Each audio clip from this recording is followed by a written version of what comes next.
ஒரு கேள்வி, அதை நீங்கள் என்னிடம் கேட்பதா அல்லது நான் உங்களிடம் கேட்பதா?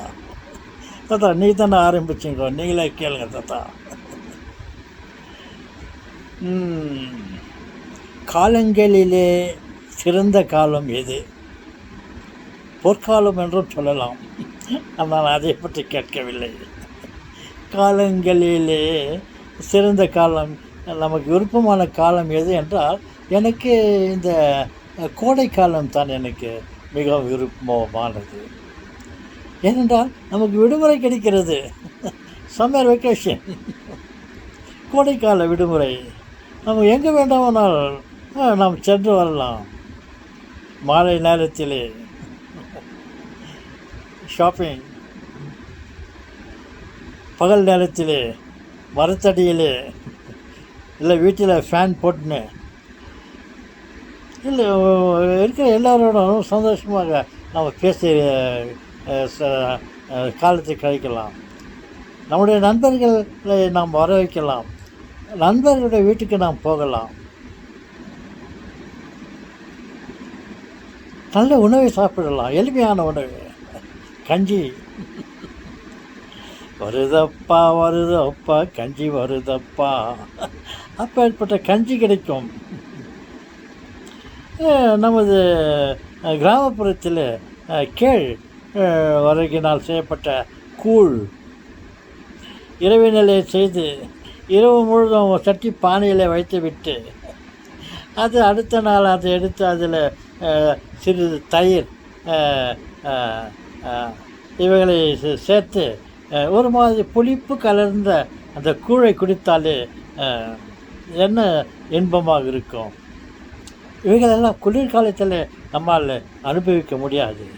என்ன தாத்தா ரொம்ப ஏழ்மையாக போயிட்டீங்களே, கூழ்ன்றீங்க கஞ்சின்றீங்க. சொல்லவில்லை, காலத்திற்கு ஏற்ற உணவு.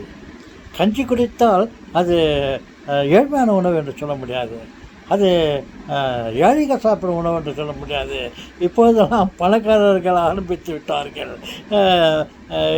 இரவு படுக்கும்போது மிச்சம் இருந்த சோறு அப்படி இல்லை, சோறு கொஞ்சம் அதிகமாகவே சமைத்து அந்த சோற்றில் தண்ணீர் கலந்து வைத்து விட்டு அடுத்த நாளுக்காக புதிய சோறையவே, ஏதோ மிச்சமான சோறில் தண்ணி ஊற்றின்னு சொல்ல வரல, நாளை சாப்பிடுவதற்காக அரிசி சோறு செய்து அந்த சோற்றில் தண்ணி ஊற்றி விட்டு அடுத்த நாள் காலை மத்தியானத்தில் அது உண்டால் மிகவும் குளிர்ச்சியாக இருக்கும், உடல் ஆரோக்கியமாக இருக்கும். அதே போலத்தான் கூழும் சிறிது புளிக்க வைத்து விட வேண்டும். சாப்பிட்டு பாருங்கள், நல்ல பழ வகைகளை நாம் சாப்பிடலாம். காலத்திற்கேற்ற பழங்களை கடவுள் நமக்கு உற்பத்தி பண்ணி கொடுக்குறார். தர்பூஸ், முலாம் பழம், வெள்ளரி பழம், கிரேப்ஸ், நிறைய தண்ணீர் கலந்த பழங்களை காலத்துக்கு ஏற்ற மாதிரி நமக்கு கிடைக்கிறது. அவைகளை சாப்பிடலாம். நாம் சொல்லவில்லை, மழைக்காலத்தில் நாம் வெளியே போக முடியாது, எங்கேயும் போக முடியாது, வர முடியாது. மழை, கொடை வேணும்ப்பா, இல்லை வெளியில் சேராக இருக்குது, எங்கேயும் போக முடியாதுங்க. ஆனால் சம்மர் சீசனில் அப்படி இல்லை, அருமையான காலம். இன்னும் கொஞ்சம் உஷ்ணம் அதிகமாக இருக்குமா, அவ்வளோ தான். அதற்காக நான் கோடை காலத்தை, கோடை காலம்னா ஏதாவது தப்பாக சொல்கிறேன்னா வெயில் காலம், இந்த காலத்தை தான் நான் விரும்புகிறேன். உங்களுடைய விருப்பம் எப்படி செல்வங்களே? நீங்களும் அதைத்தான் விரும்புவீர்கள் என்று நினைக்கிறேன். நாள் முழுவதும் பல நாட்களுக்கு வீட்டிலே இருக்கலாம், அம்மா அப்பாவோடு இருக்கலாம், நமது நண்பர்களோடு விளையாடலாம், அவர்கள் வீட்டுக்கு நாம் போகலாம், அவர்களை நம் வீட்டுக்கு அழைக்கலாம். இதையெல்லாம் இந்த கோடை காலத்தில் தான் நம்மால் அனுபவிக்க முடியும். அந்த ஒரு காரணம், இந்த ஒரு காரணம் இல்லை, இந்த சில காரணங்களால் நான் கோடை காலத்தை நான் விரும்புகிறேன். உங்கள் விருப்பம் அவ்வளோதான், உங்கள் விருப்பம். நீங்கள் சொன்னால் தான் நம்ம நேருக்கு நேராக பேச முடியாது. ஓகே, நீங்களும் கோடை காலத்தை தான் விரும்புவீர்கள் என்று நான் நினைக்கிறேன். Enjoy the holidays, enjoy the summer vacation, enjoy with your friends, enjoy with your family, relations. First we will invite them and then we will go. Even if they not call also, you tell them, so next week we are coming to your house, let us enjoy in your house. அவங்களும் ஓ you are most வெல்கம்னு சொல்லுவாங்க. போகலாம். ரயில் பயணம், வசதி இருந்தால் விமான பயணம், அக்கம் பக்கம் இருந்தால் பஸ் பயணம்.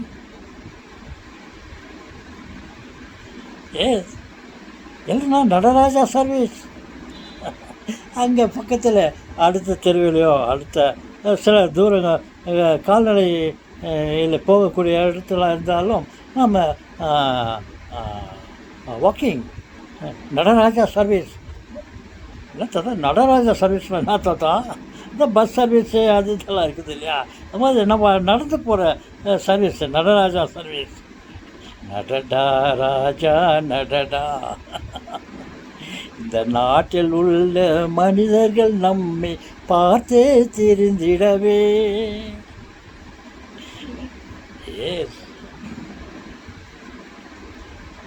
சந்தோஷமாக இருக்கலாம். ஏழ்மையிலே நாம் இன்பத்தை காணலாம். சந்தோஷமாக இருக்க வேண்டும் என்றால் உயர்தர உணவுகளை சாப்பிட்டால் தான் சந்தோஷமாக இருக்க முடியும் என்று நினைக்காதீர்கள். எஸ், ஓகே செல்வங்களே, மீண்டும் சந்திப்போம். அதற்குள்ளே நீங்கள் இந்த நாட்களை எப்படி அனுபவிக்கலாம்? ஏறக்குறைய பாதி காலம் கடந்து விட்டது. இன்னும் நாம் இதுவரையிலும் எங்கேயும் போகாமல் வராமல் இருந்திருந்தால் இனிமேலாவது நம்ம பெற்றோருடைய நிலைமைக்கு தகுந்த மாதிரி வசதிக்கு தகுந்த மாதிரி நாம் இந்த சந்தோஷமான நாட்களை அனுபவிக்கலாம். இருக்கும் இடமே சொர்க்கம் தெரியுமா உங்களுக்கு? எங்களாக இது சொர்க்கம் என்று கேட்டால் நாம் இருக்கும் இடமே சொர்க்கம். எஸ், மற்றவர்கள் வீட்டிலே போய்ட்டு சந்தோஷமாக இருந்து விட்டு வரலாம் என்று நினைக்காதீர்கள். அங்கே போனால் நீங்கள் ஒரு அமைதியாகத்தான் இருக்க வேண்டும். ஏதோ அவர்களோடு சிறிது சந்தோஷமாக பேசலாம், நல்ல உணவுகளை உண்ணலாம். ஆனால் வீட்டில் இருக்கும் சந்தோஷம், வீட்டில் இருக்கும் சுதந்திரம் உங்களுக்கு எப்படி இருக்கிறதோ அப்படி மற்றவர்கள் வீட்டில் நாம் எதிர்பார்க்க முடியாது. நமது வீடே நமது சொர்க்கம். அப்படி இருக்கும்போது நாம் இந்த விடுமுறை நாட்களில் எங்கேயும் போகவில்லையே, சென்னைக்கு போகவில்லையே, கோயம்புத்தூருக்கு போகவில்லையே, கேரளாவுக்கு போக முடியல, அப்படி நினைக்காதீர்கள். இருக்கும் இடமே சொர்க்கம். போக முடிந்தால் போய் வாருங்கள். ஓகே சொல்லுவாங்க. நானாக இருந்தால் நான் சந்தோஷமாக இந்த நாட்களை அனுபவிக்க வேண்டும் என்று நான் நினைத்தால் நான் ஏழ்மையிலேயே நான் இந்த நாட்களை கழிக்க விருப்பப்படுவேன். எஸ், நமது வீடு தெய்வம் தந்த வீடு. எஸ், வீடு இருக்குதுன்னு சொல்ல வரல, நம்ம வீடு இருக்கிறது, சொந்த வீடு. எஸ், நீங்கள் பாய் போட்டுக்கொண்டு படுத்துக்கொண்டு சந்தோஷமாக தலகாணியை போட்டுட்டு ஒருவர் மீது ஒருவர் தலகாணியை விசில் அடித்து கொண்டு அவனை மேலே தண்ணீர் அடித்து கொண்டு அவனை ஒரு அடிச்சுட்டு விட்டாந்து ஒழிச்சிக்கிட்டு இப்படியெல்லாம் நம்முடைய சொந்த வீட்டில் தான் இருக்க முடியும். மற்றவர்கள் வீட்டில் போனால் அடக்க ஒடுக்கமாக இருக்க வேண்டும். இல்லை என்றால் அவர்கள் கோபத்தை கொள்ளாவிட்டாலும் அவர்கள் முகத்தை பார்த்தாவே நமக்கு அந்த ஹாலிடேஸ் மூடே போயிடும். என்ன ரொம்ப இப்போ ஆடுறீங்கோ, உக்காருங்க, போங்க, ரொம்ப குதிக்காதீங்கோ, டேய் போடா, டேய் வாடா அப்படின்ற சத்தம் தான் இருக்கும். நம்ம வீட்டில் நம்ம அப்பா அம்மா சொன்ன கூட போமான்ட்டு அவங்க எதிரில் ஒரு பல்ட்டி போடலாம், அவங்க மூஞ்சி ஒரு தலையாடி எடுத்து போடலாம். இதெல்லாம் எங்கே நடக்கும்? நம்முடைய சொந்த வீடு, அதுதான் சொர்க்கம். எஸ், நாம் எல்லாம் எங்கே இருக்கிறோம்? சொர்க்கத்தில் இருக்கிறோம் தாத்தா. Very good.